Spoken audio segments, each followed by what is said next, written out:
আজকে আমরা আলোচনা করব নীরেন্দ্রনাথ চক্রবর্তীর লেখা আবহমান কবিতা। এটা একটা নবম শ্রেণীর পাঠ্য সঞ্চয়ের অন্তর্গত একটা কবিতা। তো নীরেন্দ্রনাথ চক্রবর্তী সম্পর্কে বলি, তিনি 1924 সালে জন্মগ্রহণ করেন এবং 2018 সালে তার মৃত্যুবরণ হয়। তার বিখ্যাত কাব্যগ্রন্থ হল নীল নির্জন, অন্ধকার বারান্দা, কলকাতার যিশু, উলঙ্গ রাজা ইত্যাদি। তার বিখ্যাত কাব্যগ্রন্থ উলঙ্গ রাজার জন্য তিনি 1974 সালে সাহিত্য একাডেমি পুরস্কার পান।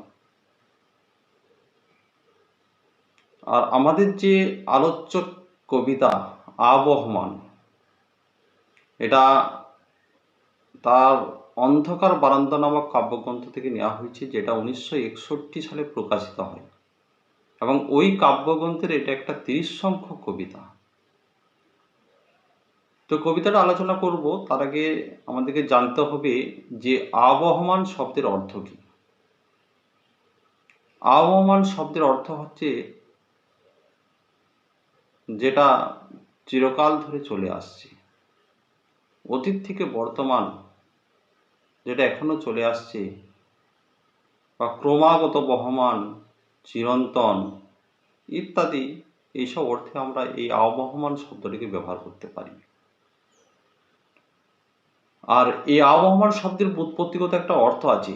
যেহেতু নবম শ্রেণীর পাঠ্যসূচিতে প্রকৃত প্রত্যয় নামে একটা অধ্যায় আছে, তাই এর প্রত্যয়টা এরকম: আ উপসর্গ, বহ ধাতু, সানচ বা মান হচ্ছে প্রত্যয়। তো কবিতার মধ্যে আছে কি?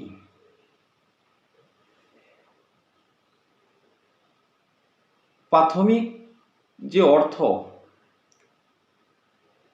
একটা কাল্পনিক ছবি। একটা গ্রামে একটা শিশু জন্ম নিয়েছে, গ্রামেই সে বড় হয়েছে, তার শৈশব কৈশোর অতিবাহিত করেছে, কিন্তু জীবনের কোনো একটি প্রয়োজনে তাকে গ্রাম থেকে শহরে চলে যেতে হয়েছে। তো এই গ্রাম থেকে শহরে চলে যাওয়ার পর অনেক সময় তার মনের গভীরে সেই গ্রামের প্রতি যে টান, ভালোবাসা বা তার শিকড়ের প্রতি যে টান, সেটা জাগ্রত হয়।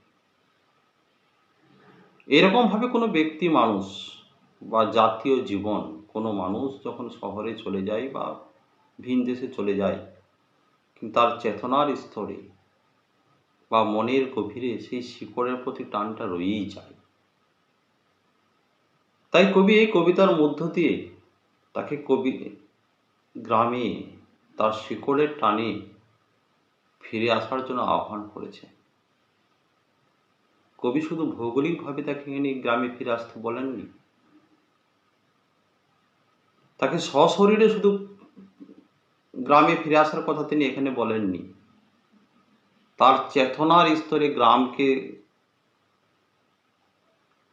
মনে রাখার কথা তিনি বলেছেন। তার ভাবনার স্তরে যে গ্রাম্য জীবন, সেই গ্রাম্য জীবনকে মনে রাখার কথা বলেছেন। কারণ গ্রামের যে ছোট ছোট অনুষঙ্গ, আমরা কবিতাটা যখন পড়ব জানতে পারবো যে কবিতার মধ্যে আছে উঠোন, লাউ মাছা, লাউ ফুল, কুন্দ ফুল, এই যে অনুষঙ্গ, এই অনুষঙ্গগুলোকে তার চেতনার স্তরে আনতে হবে। যদি তার ভাবনার স্তরে বা চেতনার স্তরে তিনি নিয়ে আসেন, দেখবেন তিনি শান্তি পাবেন। শুধু ভৌগোলিক মাইগ্রেশনের কথা এখানে উল্লেখ নেই, তার ভাবনার মাইগ্রেশন, ভাবনার স্তরে যে গ্রামকে নিয়ে আসা, এই কথাও তিনি উল্লেখ করেছেন। যখন কবিতার বিষয়বস্তুটা ঠিক এইরকম, এবং এই কবিতাটা আরো একটু ভালো করে বুঝতে হলে আমাদের এখানে এই আলোচনা থেকে আমরা দু ধরনের জীবনাদর্শনের কথা উল্লেখ জানতে পারব, বা যদি এই দু ধরনের জীবনাদর্শনের কথাটা আমরা বুঝতে পারি, তাহলে কিন্তু কবিতাটা মোটামুটি আমরা বুঝতে পারব। একটা হচ্ছে গ্রাম কেন্দ্রিক জীবনাদর্শন, আর একটা হচ্ছে শহর কেন্দ্রিক জীবনাদর্শন। হাজার হাজার বছর আগে আমাদের পূর্বপুরুষরা একটা সমাজ কাঠামো গড়ে তুলেছিল, যেটা হচ্ছে গ্রাম কেন্দ্রিক সমাজ কাঠামো। এই গ্রাম কেন্দ্রিক বা গ্রাম ভিত্তিক যে সমাজ কাঠামো, সেই সমাজ কাঠামো কিন্তু আস্তে আস্তে বড় হতে থাকে, আনন্দময় হয়ে ওঠে। এই গ্রামের মানুষরা তাদের নানা প্রয়োজনে একটা সময় তারা গ্রামকে ছেড়ে শহরে চলে যায় জীবনের প্রয়োজনে। এই গ্রামে মানুষদের যে শহরমুখিতা, তার ফলে আর এক ধরনের জীবনাদর্শন তৈরি হয়, শহর কেন্দ্রিক জীবনাদর্শন। গ্রাম কেন্দ্রিক জীবনাদর্শন কিরকম? যেহেতু গ্রামে মানুষের আর্থিক সচ্ছলতা কম, তাই তাদের ভোগের উপকরণও কম, কিন্তু গ্রামে মানুষের মধ্যে একে অপরের প্রতি ভালোবাসা, একে অপরের প্রতি সান্নিধ্য, নিবিড়তা বা একসঙ্গে থাকা, একটা আনন্দময় জীবন আমরা দেখতে পাই। আর শহর কেন্দ্রিক জীবনের মধ্যে কি দেখতে পাই? যেহেতু আর্থিক সচ্ছলতা বেশি, তাদের তুলনামূলক তাদের ভোগের উপকরণও বেশি, তাদের জীবনটা কি চাকচিক্যময়। গ্রামে মানুষ শহরে মানুষকে অবাক হয়ে দেখে, আর্থিকভাবে সচ্ছল হলেও, চাকচিক্যময় হলেও শহরের জীবনের মধ্যে থাকে বড্ড একা হয়ে থাকা, নিঃস্বতা, রিক্ততা। অর্থাৎ শহরের মানুষ বড্ড একা, আর শহরের জীবনটা অনেক জটিল।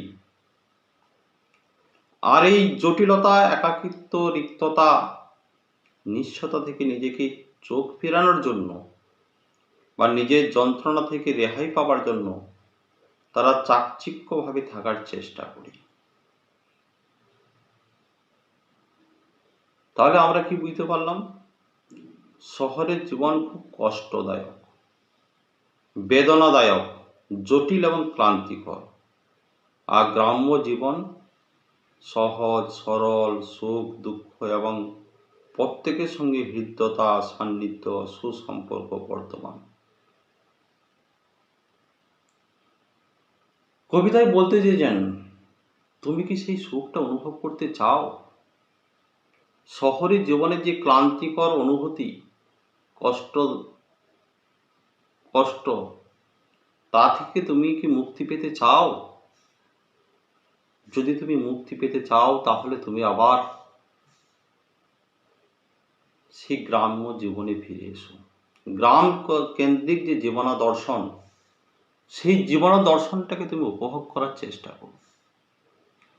শুধু ভৌগোলিক স্তরে, ভৌগোলিকভাবে বা সশরীরে গ্রামে ফিরে আসার কথা তিনি এই কবিতার মধ্যে আহ্বান করেননি। তিনি তার ভাবনার স্তরে, আমাদের মনের ভিতরে যে গ্রাম এখনো জীবিত আছে, আবহমান কাল থেকে, পূর্ব অতীত থেকে এখনো পর্যন্ত আমাদের মনের ভিতরে যে গ্রাম কেন্দ্রিক বা গ্রাম ভিত্তিক যে জীবনটা আছে, সেটাকে তোমার ভাবনার স্তরে আনতে হবে। দেখবে তুমি সুখ পাবে, আনন্দ পাবে। শহরের জীবনের যে যন্ত্রণাদায়ক জীবন, কষ্টদায়ক যে জীবন, সেই জীবন থেকে তুমি মুক্তি পাবে।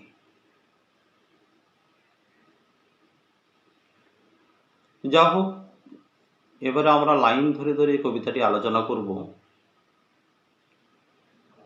তো কবিতায় কি আছে? যা গিয়ে ওই উঠানে তোর দাঁড়া, লাউ মাচাটার পাশে, ছোট্ট একটা ফুল দুলছে, ফুল সন্ধ্যার বাতাসে।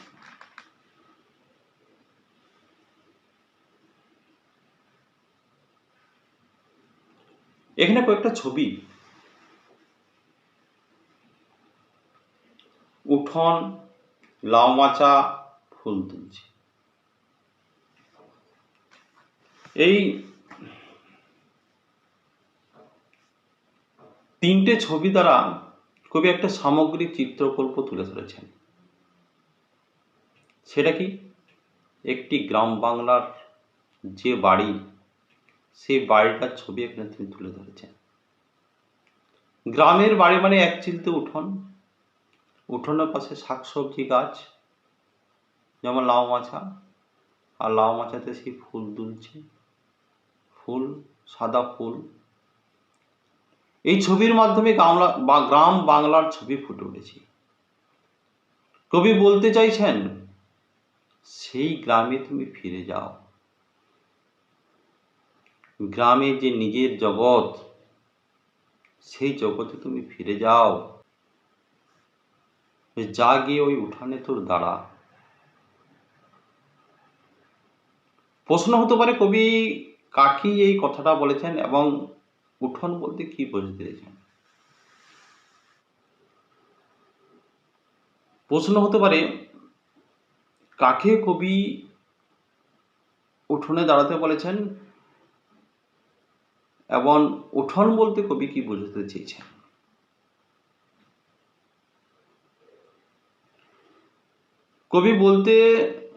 কাকে বলতে কবি বোঝাতে চেয়েছেন, যে মানুষটি গ্রামকেন্দ্রিক জীবনাদর্শন থেকে সরে গিয়ে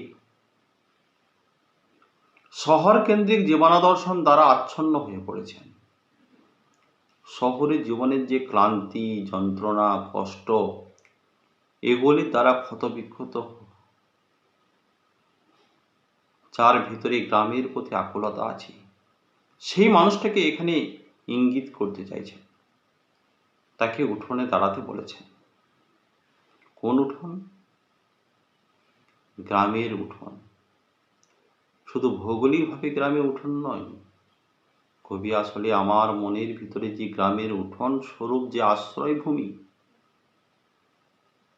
সেটা আমাদের নিজস্ব চারণভূমি, আমাদের সেই উঠোনে গিয়ে দাঁড়াতে বলেছেন। লাউ মাচার পাশে। লাউ মাচাটা সেই গ্রামের একটা অনুষঙ্গ। ছোট্ট একটা ফুল দুলছে। প্রশ্ন হতে পারে, এই ফুলটা বা ফুল দুলছে, এই কথা দ্বারা কবি কি বোঝাতে চাইছেন। ফুলটা একটা স্বপ্নের প্রতীক, আকাঙ্ক্ষার প্রতীক, একটা বিশ্বাস আস্থার প্রতীক। আমরা যদি শহরের জীবন থেকে গ্রামের উঠোনে গিয়ে দাঁড়াই, আমাদের যেটা আশ্রয়ভূমি, তাহলে গিয়ে দেখতে পাবো এখনো সেই বিশ্বাসগুলো এখনো আছে, তা মরে যায়নি। অর্থাৎ শান্তি পাবে, সুখ পাবে। আমাদের জীবন এখনো শেষ হয়ে যায়নি। জীবন বলতে স্বপ্নময় সেই জীবন,